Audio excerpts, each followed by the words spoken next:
Good morning, જય શ્રી કૃષ્ણ. કેમ છો બાળકો? લાસ્ટ લેક્ચરની અંદર આપણે જોયું કે આયનીકરણ એન્થાલ્પી કોને કહેવાય, રાઈટ? એક ઇલેક્ટ્રોનને જે છેલ્લી કક્ષામાં છે, જે કેન્દ્ર તરફ નબળાઈથી જોડાયેલો છે, રાઈટ? તો એને દૂર કરવા માટે આપણે શું કરતા હતા બાળકો? યાદ છે? થોડી ઉર્જા આપતા હતા, જેથી એ ઇલેક્ટ્રોન મુક્ત થઈ જતો હતો.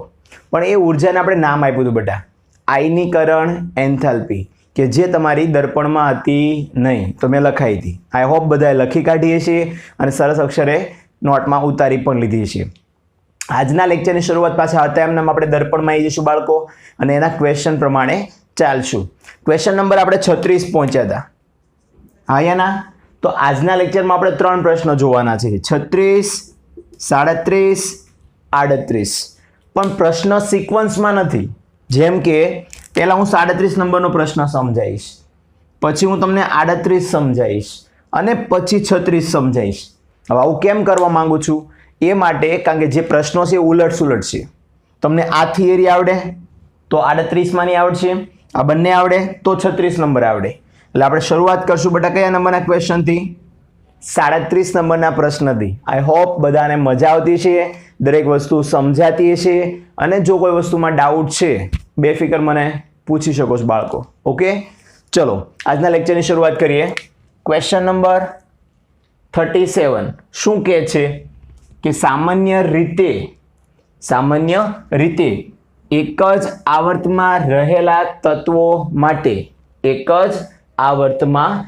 તત્વો માટે આયનીકરણ એન્થાલ્પીનું મૂલ્ય કેવું હોય છે અને તે સમજાવો. હવે મિત્રો યાદ રાખજો કે તમારે આખી ડિટેલ આપવાની છે કે ડાબીથી જમણી તરફ જાઓ.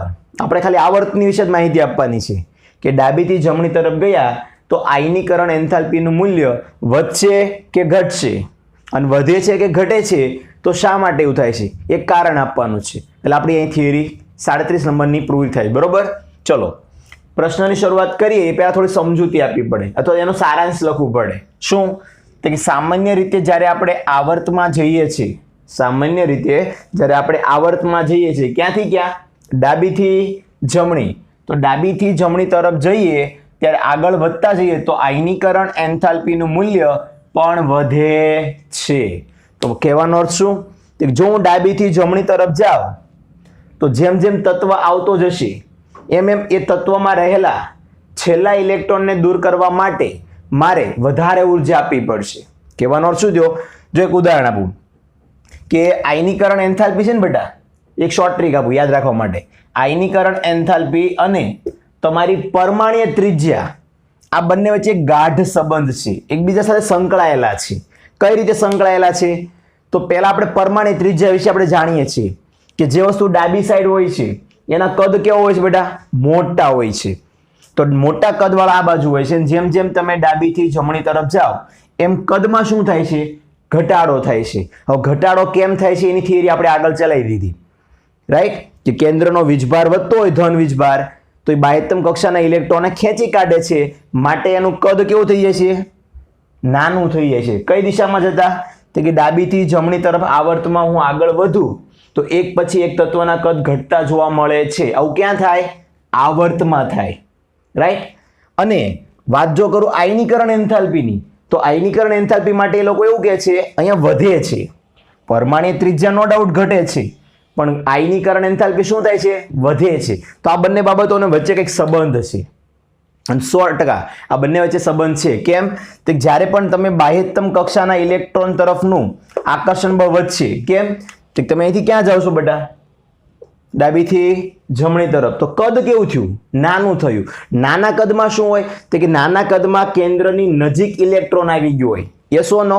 તો નાના કદમાં ઇલેક્ટ્રોન જે બાહ્યતમ કક્ષાનો છે એ કેન્દ્રની નજીક હોય તો આકર્ષણ બળ કેવું હોય બેટા?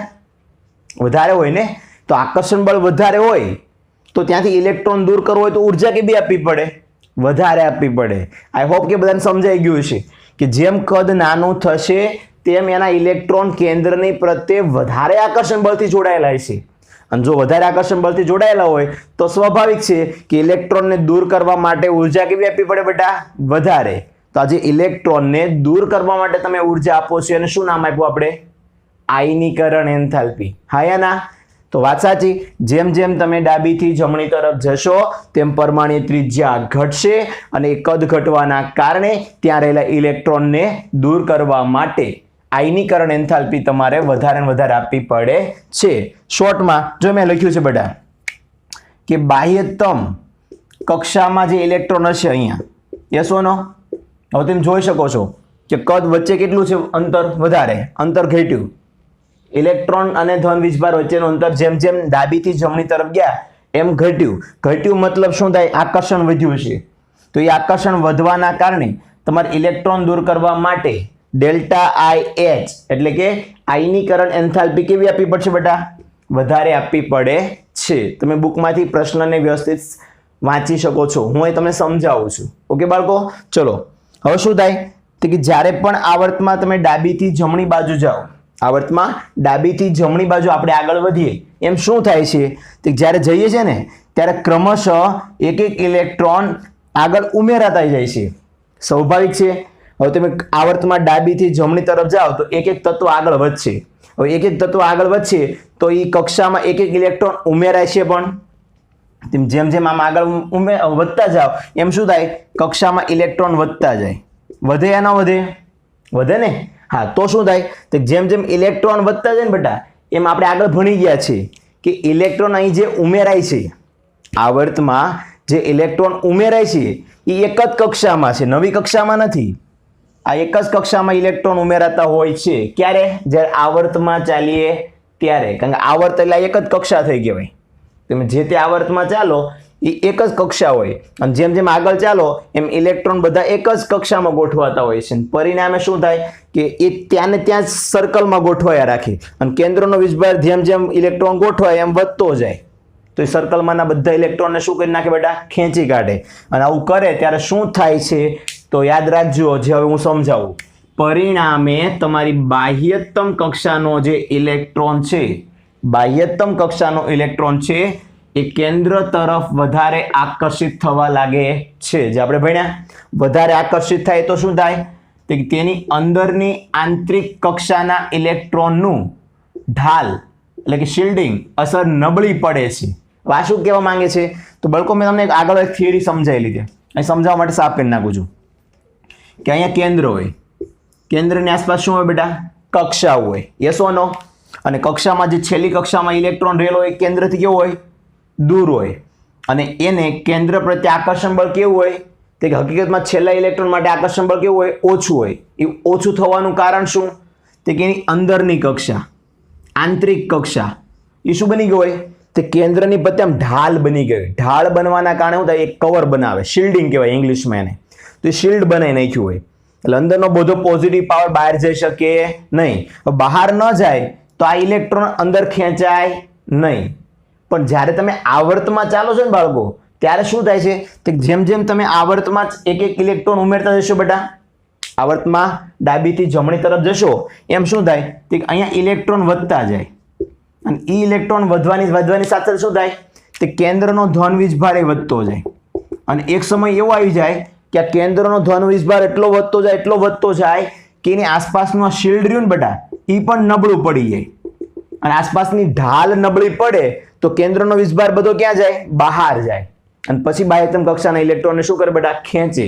તો એ જ કહેવા માંગે છે ને, પરિણામે કેન્દ્રનો વીજભાર એટલો બધો વધી જાય છે કે આ વધતો વીજભાર શું કરે છે તે કે આ જે વધતો વીજભાર છે એ તમારી આ શિલ્ડિંગ અસર કરતા પણ કેવો હોય? વધારે. આજુબાજુમાં જે શિલ્ડ હતો ને એના કરતા પણ વધી જાય કેન્દ્રનો વીજભાર. અને પરિણામે બાહ્યતમ કક્ષાના ઇલેક્ટ્રોનને તે વધારે મજબૂતાઈથી જકડી રાખે છે.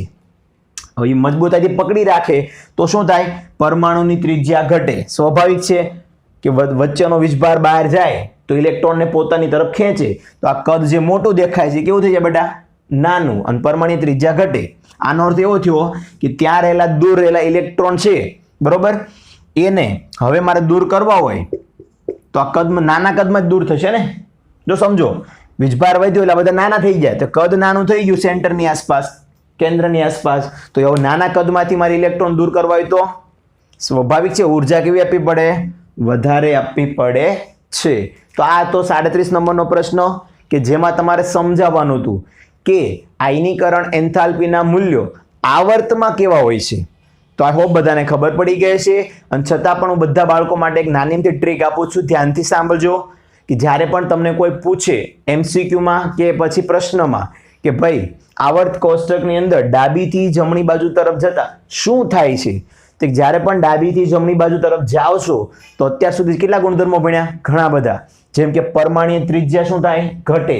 આયનીય ત્રિજ્યા શું થાય? ઘટે. તો આ બધું ઘટવાનું કારણ કોણ બેટા? તે કેન્દ્રનો ધન વીજભાર વધે છે અને જે બાહ્યતમ કક્ષામાં ઇલેક્ટ્રોન ગોઠવાય છે એ એક જ કક્ષામાં જાય છે, એની પછીની નવી કક્ષામાં નથી જતા. ક્યાં? આવર્તમાં. અને પરિણામે કદ કેવું થાય? ઘટે. અને સ્વાભાવિક છે કે કદ ઘટ્યું છે મતલબ કે વચ્ચે આકર્ષણ બળ વધ્યું છે. અને જ્યારે આકર્ષણ બળ વધી જાય તો એ ઇલેક્ટ્રોનને સરળતાથી છોડવાનો છે? ના છોડે. મુક્ત કરે? ના કરે. તો ઉર્જા કેવી આપવાની? વધારે. એ જ માટે આપણે બોલ્યા ને ડાબીથી જમણી તરફ જઈએ એમ આયનીકરણ એન્થાલ્પી ઇલેક્ટ્રોનને દૂર કરવાની ઉર્જા વધારે આપવી પડે છે. આઈ હોપ બધાને ખબર પડી ગઈ છે, રાઈટ? આવર્ત પૂરી. હવે આપણે સમૂહમાં જોઈએ કે સમૂહમાં શું થાય છે. ઓકે, ચલો નેક્સ્ટ ક્વેશ્ચન. આ 37મો પૂરો. હવે આપણે લેશું 38 અને ત્યારબાદ છેલ્લો ક્વેશ્ચન લેશું 36 નંબર. ક્લિયર બાળકો? જોઈએ નેક્સ્ટ ક્વેશ્ચન શું છે. ક્લિયર બાળકો?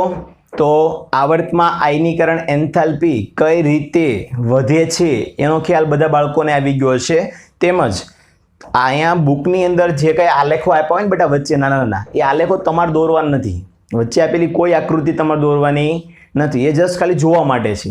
ઓકે, એટલે પ્રશ્નમાં આ જે કઈ આલેખો કે આકૃતિ આવતી હોય તો એમાં કન્ફ્યુઝ ન થતા. હું જેટલું લખાવું છું એ પ્રમાણે અંદર વાંચી અને મુદ્દાઓ જ યાદ રાખવાના છે.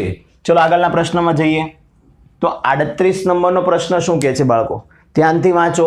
એક જ સમૂહમાં ઉપરથી નીચે તરફ જતા આયનીકરણ એન્થાલ્પીના મૂલ્યોમાં શું ફેરફાર થાય છે સમજાવો. પ્રશ્ન સીધો સાદો છે. સમૂહમાં ઉપરથી નીચે જઈએ તો શું થાય છે? મતલબ કે આયનીકરણ એન્થાલ્પીના મૂલ્યોમાં વધારો થાય છે કે ઘટાડો શું થાય છે? તો જે કંઈ ફેરફારો થાય છે બાળકો એના વિશે તમારે અહીંયા વિસ્તારપૂર્વક લખી સમજાવવાનું છે. આઈ હોપ બધાને આવર્તમાં તો સમજાઈ ગયું છે કે ડાબીથી જમણી બાજુ તરફ જતા આયનીકરણ એન્થાલ્પી ત્યાં વધારે આપવી પડે છે અને યાદ રાખજો. ઓકે, ચલો તો અહીંયા શું થાય છે?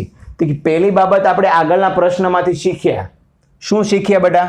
કે જે પણ કાંઈ આયનીકરણ એન્થાલ્પી છે એને પરમાણ્વીય ત્રિજ્યા સાથે ગાઢ સંબંધ છે, મતલબ કે એની સાથે ખૂબ જ સારી રીતે સંકળાયેલી છે. અને વાત સાચી છે, મેં કારણ આપીને સમજાવ્યું તમને આગળના પ્રશ્નમાં કે ભાઈ તમારી પરમાણ્વીય ત્રિજ્યા પર જ આયનીકરણ એન્થાલ્પી આધારિત છે. એના આધારે તમે કહી શકશો કે આયનીકરણ એન્થાલ્પી વધારે આપવી પડશે કે ઓછી આપવી પડશે. યસ ઓર નો? ચલો આગળ વધીએ. તો સમૂહમાં શું થાય છે? તો મિત્રો સમૂહમાં તમે જ્યારે પણ ઉપરથી નીચે તરફ જશો, સમૂહમાં જ્યારે પણ તમે ક્યાં જશો બેટા? ઉપરથી નીચે તરફ જશો એમ પરમાણ્વીય ત્રિજ્યા વધે છે. અને આપણે સૌ કોઈ જાણીએ છીએ કે જે પરમાણુનું કદ છે, રાઈટ, એ આવર્ત કોષ્ટકમાં જો ડાબી સાઈડ મોટું આપ્યું હોય તો જમણી સાઈડ જાય છે આવર્તમાં તો ઘટતું જાય છે એના કેન્દ્રીય વીજભારના આકર્ષણના લીધે.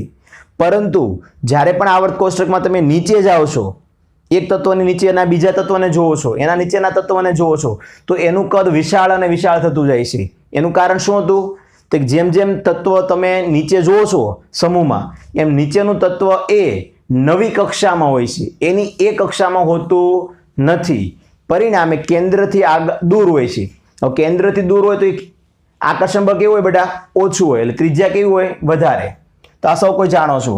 અને જો ઉપરથી નીચે જઈએ તો પરમાણ્વીય ત્રિજ્યા વધતી હોય તો ઇલેક્ટ્રોન કેન્દ્રથી ક્યાં ગયો બેટા? દૂર ગયો. અને દૂર ગયેલા ઇલેક્ટ્રોનને દૂર કરવા માટે આયનીકરણ એન્થાલ્પીનું મૂલ્ય કેવું આપવું પડે? ઓછું. અને એના માટે જ લોકો કહે છે કે સમૂહમાં ઉપરથી નીચે તરફ જતા પરમાણ્વીય ત્રિજ્યા વધે છે, આયનીકરણ એન્થાલ્પીના મૂલ્યો ઘટે છે. ઘટે છે એનો અર્થ એવો થાય કે ઇલેક્ટ્રોનને દૂર કરવા માટેની તમે જે ઉર્જા આપશો એ અહીંયા તમારે ખૂબ જ ઓછી આપવી પડશે. હવે કઈ રીતે ઓછી આપવી પડશે એ જોઈ લઈએ. આ તમારા પરમાણુનું કેન્દ્ર છે. શું છે બેટા? કેન્દ્ર. કેન્દ્રથી અહીંયા પહેલી કક્ષા આવી એટલે કેન્દ્રની નજીક થયા. પરંતુ જેમ તમે નીચે જશો એમ બીજી કક્ષાના ઇલેક્ટ્રોન જે કંઈ હશે બેટા એ પ્રથમ કક્ષા કરતાં ક્યાં છે બેટા? દૂર. પરિણામે કેન્દ્રની નજીકની કક્ષા પ્રત્યેના જે ઇલેક્ટ્રોન છે એના આકર્ષણ બળ વધારે છે. કોની કમ્પેરમાં? બીજા નંબરની કક્ષામાં. એમ બેટા જેમ જેમ તમે સમૂહમાં નીચે જાઓ ને એમ n બરાબર 1, n બરાબર 2, 3, 4, 5, 6 એમ અલગ અલગ આવર્ત આવતી જશે. અને પ્રત્યેક નવી આવર્તમાં, કારણ કે સમૂહમાં શું થાય બેટા, એક આવર્તમાંથી બીજી આવર્ત, બીજીમાંથી ત્રીજી, ચોથી, એ રીતના કૂદકો મારે. અને જેમ જેમ નીચે જાય તેમ તેમ શું થાય કે નવો ઇલેક્ટ્રોન નવી કક્ષામાં જાય. તમે ઉપરથી નીચે જશો એટલે ધારો કે ઉપર લિથિયમ હોય તો નીચે કોણ આવ્યું બેટા? સોડિયમ. સોડિયમ પછી કોણ આવ્યું? પોટેશિયમ. એમ એક જ સમૂહમાં તમે ઉપરથી નીચે જાઓ તો નવો તત્વ ક્યાં આવ્યો બેટા? નવી આવર્તમાં, નવી કક્ષામાં. પરિણામે કેન્દ્રના વીજભારથી ક્યાં જાય છે બેટા? તે કેન્દ્રના વીજભારથી ઘણો બધો દૂર ગોઠવાતો જાય છે. અને પ્રત્યેક તત્વનો ઇલેક્ટ્રોન જો નવી નવી કક્ષામાં જ ઉમેરાવાનો હોય તો સ્વાભાવિક છે બેટા કેન્દ્રથી દૂર ગોઠવાય છે. અને દૂર ગોઠવાય તો શું થાય? તે દૂર ગોઠવાય તો કેન્દ્ર પ્રત્યેના આકર્ષણ બળો ઓછા હોય. પરિણામે આ બાહ્યતમ કક્ષામાં જે છેલ્લો તત્વનો ઇલેક્ટ્રોન ગોઠવવાનો છે એ નબળા આકર્ષણ બળથી કેન્દ્ર સાથે જોડાયેલો હોય છે. ઓછા આકર્ષણ બળથી જોડાયેલો હોય તો ઉર્જા ઓછી આપવી પડે અને છૂટું પાડવા માટે. યસ ઓર નો? એટલે આઈ થિંક બધાને ખબર પડી ગઈ હશે, રાઈટ? તો શું કહે છે જો તો કે એક જ સમૂહમાં ઉપરથી નીચે તરફ જાઓ, એક જ સમૂહમાં ઉપરથી નીચે તરફ જાઓ એમ બાહ્યતમ કક્ષાનો, છેલ્લી કક્ષાનો ઇલેક્ટ્રોન કેન્દ્રથી દૂર નવી કક્ષામાં ઉમેરાય છે. વાત સાચી? સમૂહમાં તો આ જ રૂલ છે કે જેમ જેમ તેમ સમૂહમાં નીચે જાઓ એમ નવો તત્વ જે આવે એ નવી કક્ષામાં જાય. સમૂહમાં તો કૂદકા જ મારે છે બેટા. તો શું થાય? કે આમ થવાથી તમારો જે ઇલેક્ટ્રોન છે એના પ્રત્યે કેન્દ્રીય વીજભારનું આકર્ષણ બળ ઓછું હોય છે. હવે શું કહેવા માંગે છે? આમ ઇલેક્ટ્રોન તમારો જો નવી કક્ષામાં ઉમેરવાનો હોય તો કેન્દ્ર પ્રત્યેના આકર્ષણ બળો કેવા થઈ ગયા? ના, ઓછા. અને ઓછું થવાનું કારણ બીજું પણ એક છે. શું? બાળકો આ મારી છેલ્લી કક્ષામાં રહેલો ઇલેક્ટ્રોન છે. યસ ઓર નો? અને છેલ્લી કક્ષામાં રહેલા ઇલેક્ટ્રોનની અંદરની કક્ષા તો સંપૂર્ણ ભરાઈ ગઈ છે. હા યા ના? જે ઇલેક્ટ્રોન મેં નવી કક્ષામાં ગોઠવ્યો છે એની અંદરની કક્ષા તો સંપૂર્ણ ભરાઈ ગઈ છે. અને સંપૂર્ણ ભરાયેલી કક્ષાના ઇલેક્ટ્રોન શું કરે ખબર બેટા? કેન્દ્રની પ્રત્યે એક આવરણ બનાવી દે. આવરણ મતલબ ઢાલ, ઢાલ મતલબ શિલ્ડિંગ બનાવી નાખે. અને શિલ્ડ બનાવવાના કારણે શું થાય? કે આનો જેટલો પણ કેન્દ્રીય વીજભાર છે એ અંદર પેક થઈ જાય. અને હવે જેમ જેમ નવા ઇલેક્ટ્રોન બાહ્યતમ કક્ષામાં ગોઠવું એમ અહીંયા આ શિલ્ડ જે છે એ અંદરના કેન્દ્ર વીજભારને બહાર સુધી આવવા દેતો નથી. મિત્રો યાદ રાખજો, આ શિલ્ડ શું છે? તો શિલ્ડ છે ને એ જો આવર્તમાં જઈએ ને તો નબળું પડી જાય એટલે કેન્દ્ર વીજભાર બહાર આવી જાય. પણ જ્યારે સમૂહમાં જઈએ ને ત્યારે સમૂહમાં નીચે તરફ જતા આ શિલ્ડ વધારે ને વધારે મજબૂત બને છે. કેમ વધારે મજબૂત બને છે? કારણ કે જે નવો ઇલેક્ટ્રોન છે ને એ નવી કક્ષામાં જતો હોય છે એટલે અંદરની કક્ષા કેવી બની જાય? મજબૂત બની જાય. જ્યારે તમે આવર્તમાં જાઓ છો ને બાળકો, ત્યારે આવર્તમાં છે ને જે નવો ઇલેક્ટ્રોન આવે છે ને એ એક જ કક્ષામાં ગોઠવાતો રહેતો હોય છે. પરિણામે શું થાય? સેન્ટર પાવર વધે અને શિલ્ડ કેવું બને? નબળું. કન્ફ્યુઝ ન થતા, સાદો કોન્સેપ્ટ. આવર્તમાં જાઓ તો આસપાસનું ઢાલ, શિલ્ડ કેવી બને? નબળી. અને આકર્ષણ બળ ક્યાં આવે? બહાર. તો ઇલેક્ટ્રોન બધા ક્યાં ખેંચાય? અંદર. એટલે કદ નાનું. અહીંયા શું થાય? અહીંયા જેમ જેમ ઉપરથી નીચે જાઓ એમ નવો ઇલેક્ટ્રોન નવી કક્ષામાં જાય. એટલે જે છેલ્લી કક્ષામાં ઇલેક્ટ્રોન છે એની અંદરની કક્ષાના ઇલેક્ટ્રોન શું કરી નાખશે? શિલ્ડને મજબૂતથી બાંધી રાખશે, એક કવર બનાવી નાખશે. એટલે કેન્દ્રનો વીજભાર બધો બહાર જઈ શકશે નહીં. બહાર નહીં જાય તો છેલ્લા ઇલેક્ટ્રોનને પોતાની તરફ ખેંચી શકશે નહીં. ખ્યાલ આવી ગયો બાળકો બધાને? યસ ઓર નો? તો જો અહીં લખાણ વાંચો. તેમજ અંદરની જે આંતરિક કક્ષાના ઇલેક્ટ્રોન છે, અંદરની કક્ષા એટલે આ થાય ને બેટા અંદરની, તો એ અંદરની આંતરિક કક્ષાના જે કાંઈ ઇલેક્ટ્રોન છે એ બધાની જે કાંઈ શિલ્ડિંગ અસર છે એ પણ વધારે હોય છે. વધારે કેમ હોય છે મેં તમને કહી દીધું. અને શું કરે બેટા? તેથી શું થાય? તમારો જે કેન્દ્રનો વીજભાર હોય ને એ કેન્દ્ર વીજભારનું આકર્ષણ બળ એ બાહ્યતમ કક્ષાના ઇલેક્ટ્રોન માટે ઓછું પડી જાય છે. વાત સાચી? અહીં કેન્દ્રમાંથી જે ધન વીજભારનું આકર્ષણ બળ બહાર જતું હોય એ શિલ્ડ દ્વારા રોકાઈ જાય. એટલે બાહ્યતમ કક્ષાનો ઇલેક્ટ્રોન એના તરફ ખેંચાવાનો નથી. તો પરિણામે શું થશે ખબર છે બાળકો? હવે છેલ્લો ઇલેક્ટ્રોન કેવો રહ્યો? કેન્દ્ર પ્રત્યે નબળો. તો આમ તમે શું કરી શકો કે આમ તમે બાહ્યતમ કક્ષાનો જે ઇલેક્ટ્રોન છે એને દૂર કરવો હોય તો એ દૂર કરવા માટે તમારે વધારે ઉર્જા આપવી પડતી નથી. કેમ? કે નબળાઈથી જોડાયેલો છે. તો તમે શું કરશો? ઓછી ઉર્જા આપશો અને તેમ છતાં પણ તે શું કરશે? કે ઓછી ઉર્જા આપવામાં આવે તો પણ તે ઇલેક્ટ્રોન ગુમાવે છે. ઓકે, ઇલેક્ટ્રોન શું કરશે બેટા? ગુમાવશે. અને તેથી સમૂહમાં તમે જોશો તો ઉપરથી નીચે તરફ જેમ જેમ આવશો એમ પરમાણુનું કદ પણ મોટું જોવા મળશે અને પરમાણુની બાહ્યતમ કક્ષામાં રહેલો ઇલેક્ટ્રોન કેન્દ્રની પ્રત્યે નબળા આકર્ષણ બળથી હશે. તો એવા ઇલેક્ટ્રોનને દૂર કરવા માટે તમે શું કરશો બાળકો? ઓછી ઉર્જા આપશો ને. તો અહીંયા આપણી આયનીકરણ એન્થાલ્પીની થિયરી સંપૂર્ણપણે પૂરી થઈ જાય છે. સૌપ્રથમ તમે ભણ્યા શું બેટા ગઈકાલના લેક્ચરમાં? આયનીકરણ એન્થાલ્પી એટલે શું, રાઈટ? હવે પછી શું ભણ્યા? આવર્તમાં કેવો ગુણધર્મ તે ધરાવે છે, સમૂહમાં કેવો ગુણધર્મ ધરાવે છે. યસ ઓર નો? તો અહીંયા આયનીકરણ એન્થાલ્પીની થિયરી પૂર્ણ. હવે આ થિયરીના આધારે નાના નાના પ્રશ્નો બન્યા છે કાં તો કારણો બન્યા છે. તો એક કારણ આપણે આજના લેક્ચરમાં જોઈ કાઢીએ કે જે પ્રશ્ન નંબર 36 છે આપણે આગળનો બાકી રાખ્યો ને, તો એ હવે જોઈ લઈએ. પણ આઈ થિંક બધાને સમજાઈ ગયું છે. ઓકે બાળકો, ન સમજાય તો બેફિકર તમે મારો કોન્ટેક્ટ કરી શકો છો બાળકો, પણ ટેન્શન લેવાનું નહીં. ચલો. ઓકે બાળકો, હવે જે પ્રશ્ન નંબર 36 આપેલો છે એ કઈ રીતે સોલ્વ કરવાનો છે? તો મિત્રો આ જે 36 નંબરનો પ્રશ્ન જે છે ને એ સ્વાધ્યાયમાં આપેલો પ્રશ્ન છે, કોઈ મેન પ્રશ્ન નથી. આપણે જે થિયરી ભણ્યા ને એના આધારે એને બે પ્રશ્નો પૂછ્યા છે આપણને અને સ્વાધ્યાયમાં પૂછેલા છે. તો સ્વાધ્યાયમાં આપેલા બે પ્રશ્નોને ભેગો કરીને એને શું બનાવ્યો છે? એક પ્રશ્ન બનાવ્યો છે. આપણે અહીં કઈ રીતે જોવાના છે? કે આપણે અહીં બે પ્રશ્નોના સ્વરૂપે જ જોવાના છે. ભલે 36 નંબર એક આખો પ્રશ્ન આપ્યો પણ વાસ્તવમાં તે બે માર્કના બે પ્રશ્નો છે અને એને ભેગો કરીને 36 નંબરનો એક પ્રશ્ન બનાવેલો છે જે સ્વાધ્યાયમાં છે. તો હું તમને બંને પ્રશ્ન 1 by 1 સમજાવીશ, પણ બંને પ્રશ્નમાં કોમન વસ્તુ છે. શું? તે પહેલા પ્રશ્ન સમજી લો. પ્રશ્ન એવું કહે છે કે આપણે સામાન્ય રીતે એવું ભણ્યા કે આવર્તમાં, ક્યાં બેટા? આવર્તમાં તમે ડાબીથી જમણી બાજુ જાઓ તો પરમાણ્વીય ત્રિજ્યા શું થાય છે? ઘટે છે. આવું ભણ્યા બેટા? હાયાના?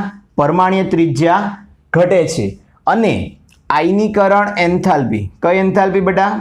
આયનીકરણ એન્થાલ્પી ના મૂલ્યો વધે છે. આવું ભણ્યા ને હમણે કે જેમ જેમ ડાબીથી જમણી તરફ જઈએ એમ કદ નાનું થાય તો નાના કદમાંથી ઇલેક્ટ્રોન દૂર કરવા માટે ઉર્જા કેવી આપવી પડે? તમારે વધારે. યસ ઓર નો? પણ આ બાબત સાચી જ છે, 100% સાચી છે, પણ વચ્ચે થોડાક અપવાદો આવે છે. વચ્ચે શું આવે છે? અપવાદ. જેમ કે એક ઉદાહરણ સમજાવું. આપણે એમ બોલ્યા કે ડાબીથી જમણી તરફ જતા આયનીકરણ એન્થાલ્પી વધારે આપવી પડે ને, તો એનો મતલબ એમ થયો ને કે આવર્ત નંબર 2 નું એક ઉદાહરણ લઈ લો. Lithium, beryllium, boron, carbon, nitrogen, oxygen, fluorine. આ કઈ આવર્તમાં આવે છે? તે બધા બીજી આવર્તના તત્વો છે ને આમ લાઈનમાં આવે છે.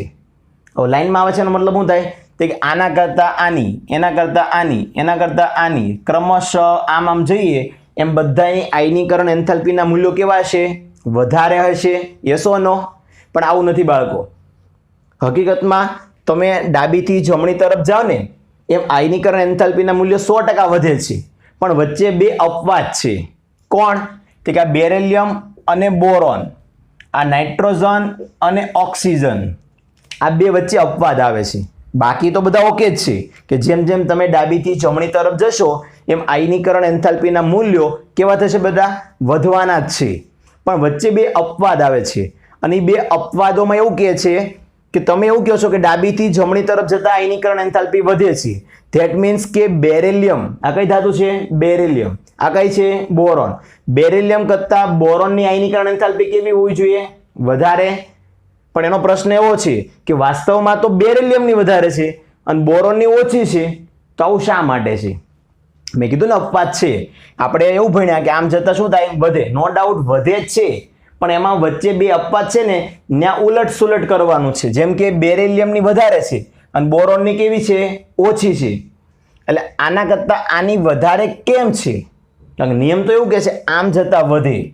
તો તમારે આ બે પ્રશ્નોના જવાબ આપવાના છે. એક, બોરોનની વધારે હોવી જોઈએ પણ વાસ્તવમાં બેરિલિયમની છે, અને એ જ રીતે અહીંયા ઓક્સિજનની વધારે હોવી જોઈએ, કારણ કે લાઈનમાં અહીં આગળ આવે છે, પણ છે વાસ્તવમાં નાઇટ્રોજનની. યસ ઓર નો? તો આ બે પ્રશ્નના જવાબ આપણે અત્યારે આપવાના છે કે આપણે ડાબીથી જમણી તરફ જઈએ તો વાસ્તવમાં આયનીકરણ એન્થાલ્પી વધતી હોય છે. લખવાનું શું? વાસ્તવમાં ડાબીથી જમણી બાજુ તરફ જતા આયનીકરણ એન્થાલ્પી ના મૂલ્યો વધે છે, જે આપણે સૌ કોઈ જાણીએ છીએ. યસ ઓર નો બાળકો? લિથિયમ, બેરિલિયમ, બોરોન, કાર્બન એ રીતે જઈએ તો આયનીકરણ એન્થાલ્પી તમારે આવર્તમાં વધારે આપવી પડે. પણ સવાલ શું થાય છે? સવાલ એવું કહે છે કે હકીકતમાં બેરિલિયમ પછી બોરોન આવે છે, તો આના કરતાં આનું મૂલ્ય વધારે હોવું જોઈએ. યસ ઓર નો? પણ આવું થતું નથી. કેમ? તો બોરોનની ઇલેક્ટ્રોનની રચના બતાવો. કોની બનાવો? બોરોનની. અને એ જ રીતે કોની બનાવો? બેરિલિયમની. તો બેરિલિયમનો પરમાણુ ક્રમાંક કેટલો? 4. તો ઇલેક્ટ્રોનની રચના કેવી રીતના બને? તો કે આગળ હિલિયમના 2 આવી ગયા, બીજી આવર્તમાં છે એટલે કયો લગે? 2s2. જો 2 ઇલેક્ટ્રોન અહીંયા 2 આમાં એટલે 4 થઈ ગયા. આનો પરમાણુ ક્રમાંક 4 છે. 4 પછી કોણ આવે? 5 આવે. રાઈટ? તો આની શું બને? તો હિલિયમમાં 2 આવી ગયા, 2 s માં ભરાય અને 5મો ક્યાં જાય? પી કક્ષકમાં જાય છે. હવે બાળકો અહીં ધ્યાનથી સાંભળજો. બેરિલિયમ અને બોરોન બંનેની ઇલેક્ટ્રોનની રચના મેં અહીં લખી કાઢી છે. હવે મારે એ સમજાવવાનું છે કે નિયમ અનુસાર તો બેરિલિયમ કરતાં બોરોનની આયનીકરણ એન્થાલ્પીનું મૂલ્ય વધારે જ હોવું જોઈએ. યસ ઓર નો? પણ એવું શક્ય બન્યું નહીં. કેમ ન બન્યું? કારણ જુઓ કે જ્યારે પણ હું ઇલેક્ટ્રોન ગોઠવણી કરું છું, ત્યારે બેરિલિયમનો છેલ્લો ઇલેક્ટ્રોન ક્યાં ગયો બેટા? s માં ગયો. ક્યાં ગયો? s કક્ષકમાં. અને બોરોનનો ક્યાં ગયો?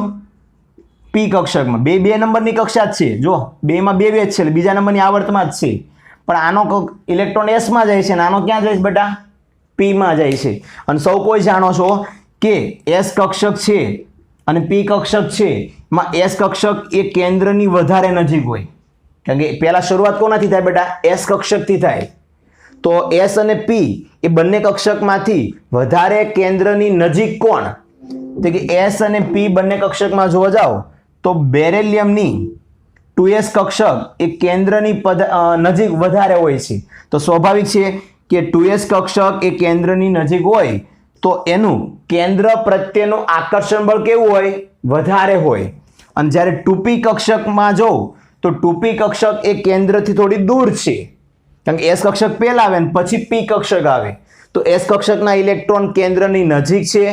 યસ ઓર નો? તો એ વધારે આકર્ષણ બળથી જોડાયેલા છે, તો એને દૂર કરવા માટે ઉર્જા કેવી આપવી પડશે? તમારે વધારે આપવી પડશે. અને જ્યારે બેરિલિયમની કમ્પેરમાં બોરોનની કક્ષા જુઓ તો બોરોનની કક્ષામાં કોણ આવે બેટા? p કક્ષક આવે કે જે કેન્દ્રથી દૂર છે, અને કેન્દ્રથી દૂર હોવાના કારણે તેમાંથી ઇલેક્ટ્રોન સરળતાથી કાઢી શકાય છે. એટલે પહેલું કારણ બધાને સમજાઈ ગયું બાળકો કે ન સમજાણું?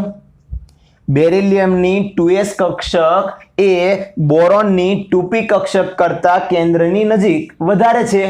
તો જે કેન્દ્રની નજીક વધારે હોય તેનામાં આકર્ષણ બળ વધારે હોય ને. તો આયનીકરણ એન્થાલ્પી કોની? બેરિલિયમની. કોના કરતાં વધારે હોય? તો કે આયનીકરણ એન્થાલ્પી બોરોન કરતાં વધારે હોય. આ એક કારણ ખબર પડ્યું. બીજું કારણ શું? તો યાદ રાખજો બાળકો, અહીંયા 2s કક્ષક ક્યાં છે? તો કે 2s કક્ષક એ અહીંયા છે અને એની પછી 2p કક્ષક ભરાય છે તો બે નંબરની આવર્તમાં જ તે, પણ પહેલા s ભરાય ને પછી કોણ ભરાય? p. તો અહીં બીજી વસ્તુ પણ સમજવા જેવી એ છે કે 2s કક્ષક ઇલેક્ટ્રોનથી સંપૂર્ણ ભરાયેલી છે. હા યા ના? તો 2s કક્ષક જો સંપૂર્ણ રીતે ભરાયેલી હોય કોનામાં? બેરિલિયમમાં. પછી બોરોન આવવાનો છે. તો વિચાર કરો, બોરોનનો ઇલેક્ટ્રોન p માં દાખલ થાય, ત્યારે એની અંદર કઈ કક્ષક ભરેલી છે? ઓલરેડી 2s કક્ષક. તો એ શું બનાવે ખબર? શિલ્ડ બનાવે, ઢાળ બનાવી નાખે, કવર. એટલે કેન્દ્રનો કોઈ પણ વીજભાર બહાર જવાનો છે નહીં. કોના દ્વારા? 2s કક્ષકના ઇલેક્ટ્રોન દ્વારા. પરિણામે આ 2p1 કક્ષક છે એ શું થાય? તે કેન્દ્રથી વધારે દૂર ગણાય. કારણ કે 2p કક્ષક છે એ તો ઓલરેડી s કક્ષક પછી ભરાય છે, અને બીજું s કક્ષક દ્વારા કેન્દ્ર પ્રત્યે શું બની જાય બેટા? શિલ્ડ બની જાય. એટલે કેન્દ્રનો વીજભાર 2p કક્ષકને પોતાની તરફ ખેંચી શકે નહીં, એટલે એ નબળો થયો અને નબળા ઇલેક્ટ્રોનને સરળતાથી દૂર કરી શકાય છે. અને પરિણામે તમે કહી શકો છો કે કોણ? બેરિલિયમની આયનીકરણ એન્થાલ્પી બોરોન કરતા વધારે છે. તો આઈ હોપ બધાને કારણ સમજાઈ ગયું છે. બુકમાં ઘણું લાંબુ આપ્યું છે, એ પણ તમે વાંચી શકો છો, અને અહીંયા મેં જે તમને કંઈ સમજાવ્યું એને તમે સમજી લો, પછી બુકમાં વાંચજો બેટા. એટલે બુકનું લખાણ લખવાનું છે આપણે. ક્વેશ્ચન નંબર 36માં જે બે ગૌણ પ્રશ્ન આપ્યા છે ને બેટા, એમાં પહેલો પ્રશ્ન તમારો હતો કે બેરિલિયમ એ બોરોન કરતા શા માટે આયનીકરણ એન્થાલ્પી વધારે ધરાવે છે? તો મેં તમને વિસ્તારથી સમજાવ્યો શરૂઆતથી લઈને કે ભાઈ ડાબીથી જમણી જઈએ તો 100% આયનીકરણ એન્થાલ્પી વધારે જ હોય, પણ વચ્ચે કેટલા અપવાદ આવે બેટા? 2. જેમાંનો એક અપવાદ કયો? તે ક્રમશઃ જોવા જઈએ તો બેરિલિયમ પછી બોરોન આવે, એટલે બોરોનની આયનીકરણ એન્થાલ્પી વધારે હોવી જોઈએ, પણ આવું થયું નહીં. તો એનું કારણ શું? તો બંનેની ઇલેક્ટ્રોનીય રચનાઓ લખવાની બાળકો. લખ્યા પછી બતાવવાનું કે આ s કક્ષકમાં જાય છે છેલ્લો ઇલેક્ટ્રોન, અને આનો છેલ્લો ઇલેક્ટ્રોન p માં જાય છે, અને એ બંનેમાં તમે જુઓ તો s કક્ષક કેન્દ્રની વધારે નજીક છે, તો આકર્ષણ બળ વધારે હોય, અને જ્યારે p કક્ષક છે કેન્દ્રથી દૂર છે, રાઈટ? એટલે આકર્ષણ વધારે હોય ને ઉર્જા કેવી આપવી પડે? વધારે. માટે બેરિલિયમની આયનીકરણ એન્થાલ્પી કેવી? વધારે. કોના કરતા? બોરોન કરતા. અને બીજું પણ કારણ છે ને આપણી પાસે કે બોરોનની અંદર છેલ્લો ઇલેક્ટ્રોન p માં જાય છે, તો p માં જાય ત્યારે અગાઉ કોણ આવી ગયું? s કક્ષક. તો એ શું બનાવે બેટા? શિલ્ડ બનાવે, એટલે અંદરનું કોઈ પણ આકર્ષણ બળ બહાર જાય નહીં. ખ્યાલ આવી ગયો બાળકો? તો અંદર તમે વાંચશો તો તમને ખબર પડી જ જશે કે ભાઈ બેરિલિયમ કરતા બોરોનની શિલ્ડિંગ અસર વધારે છે. એટલે જોવા જાવ ને તો શિલ્ડિંગ અસરનો પાવર અહીંયા વધારે રોકાઈ જાય, ફૂલ પાવર હોય, પરિણામે p કક્ષક એના તરફ કેવો રહે? નબળો આકર્ષણ બળથી રહે, એટલે છૂટો પડી જાય, ઉર્જા ઓછી આપવી પડે. કમ્પ્લીટ ન સમજાય મારો કોન્ટેક્ટ કરજો, પણ 2 થી 3 વાર વાંચજો બેટા, અને એવું લાગે તો 2 થી 3 વાર આ વિડીયોને સમજજો, કારણ કે આ MCQ છે અને અઘરો છે. ઓકે, ચલો. એ જ રીતે ક્યાં આવ્યા બેટા? બીજા પ્રશ્નમાં. એમાં બીજો એક પ્રશ્ન છે કે ઓક્સિજન કરતા નાઇટ્રોજન શા માટે આયનીકરણ એન્થાલ્પી વધારે દર્શાવે છે? તો બાળકો અહીંયા પણ સમજો, હકીકતમાં નાઇટ્રોજનનો પરમાણુ ક્રમાંક કેટલો બેટા? 7. ઓક્સિજનનો પરમાણુ ક્રમાંક કેટલો? 8. તો વ્યવસ્થિત જોવા જઈએ ને તો નાઇટ્રોજન પછી ઓક્સિજન આવે છે. કોના પછી કોણ આવે છે? નાઇટ્રોજન પછી ઓક્સિજન આવે છે. તો આની આયનીકરણ એન્થાલ્પીનું મૂલ્ય નાઇટ્રોજનની આયનીકરણ એન્થાલ્પી કરતાં કેવું હોવું જોઈએ? વધારે હોવું જોઈએ ને, કારણ કે આવર્તમાં ડાબીથી જમણી તરફ જઈએ એમ વધે છે. પણ અહીંયા બે અપવાદ છે, એમાં એક હતો બેરિલિયમ અને બોરોન, એ તો તમે સ્પષ્ટ સમજી ગયા કે શા માટે એવું થાય છે. તો બીજો અપવાદ કયો છે? આ નાઇટ્રોજન અને ઓક્સિજનનો છે. તો એમાં કંઈક ઇલેક્ટ્રોનની રચના ભાગ ભજવતી હશે? હા, ચોક્કસ ભાગ ભજવે છે. જો તો નાઇટ્રોજનની ઇલેક્ટ્રોનીય રચના બનાવવી હોય તો કઈ રીતે બને? કે 7 નંબર છે, તો 2 નંબર સુધી તો હિલિયમમાં જતા રહ્યા બેટા, પછી 2 જાય s માં, એટલે 2s2, તો 2 ને 2 4, હજી કેટલા ઘટે? 3. હજી p કક્ષક આવે ને, તો 2p3. ખ્યાલ આવ્યો ને? હવે આની ઇલેક્ટ્રોનીય રચના આ ટાઈપની થઈ, તો આને બતાવી હોય તો બોક્સમાં બતાવીએ કઈ.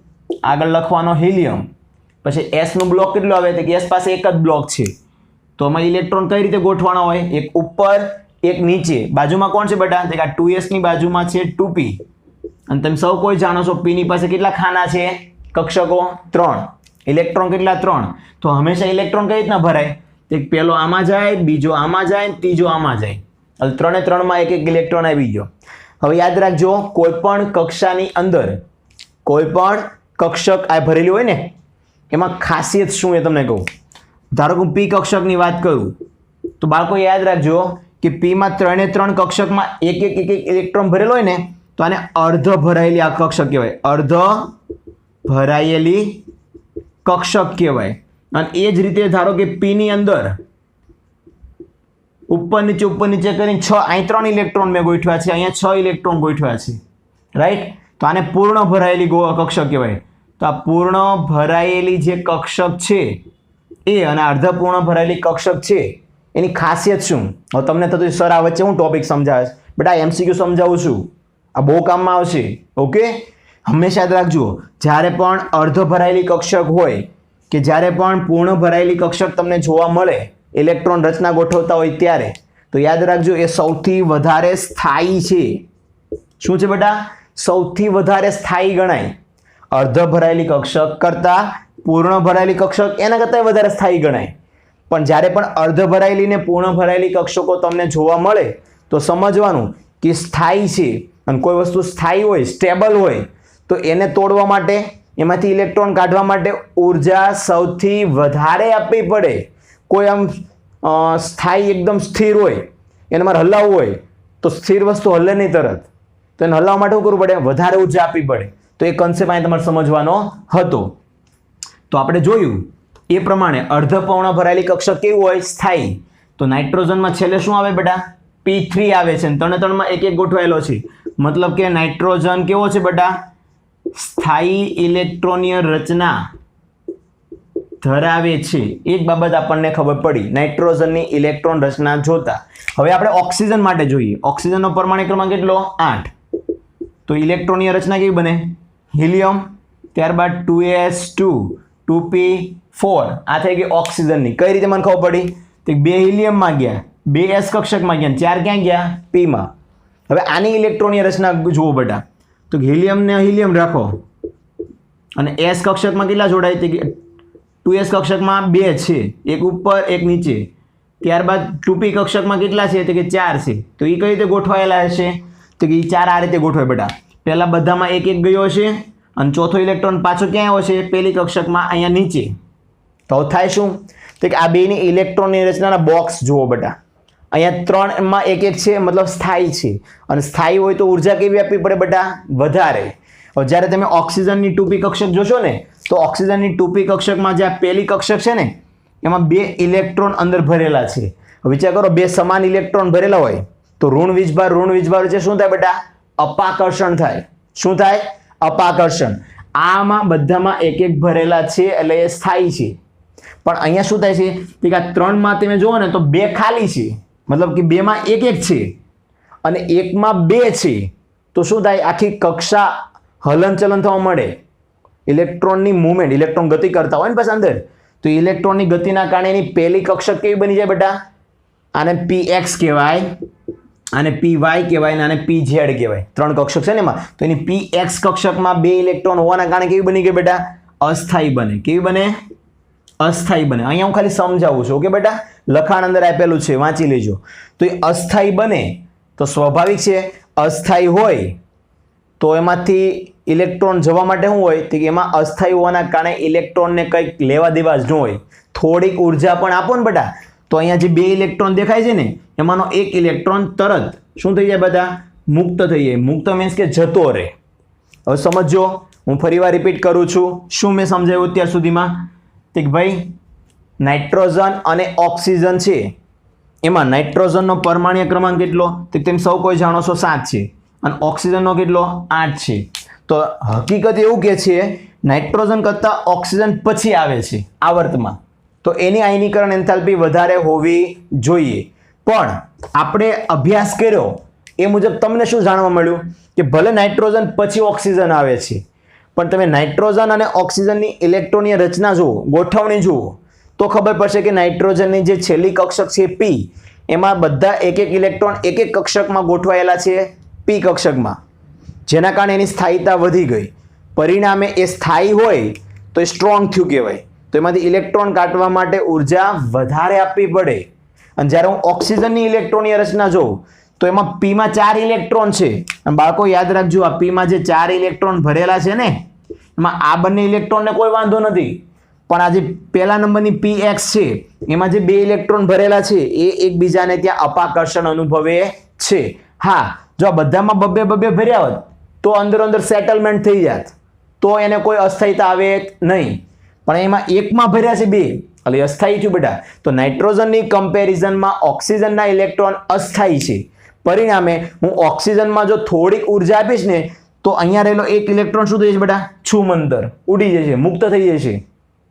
તો અહીંયા ઉર્જા કેવી આપવી પડી મારે? ઓક્સિજનમાં ઓછી. ખ્યાલ આવ્યો બેટા?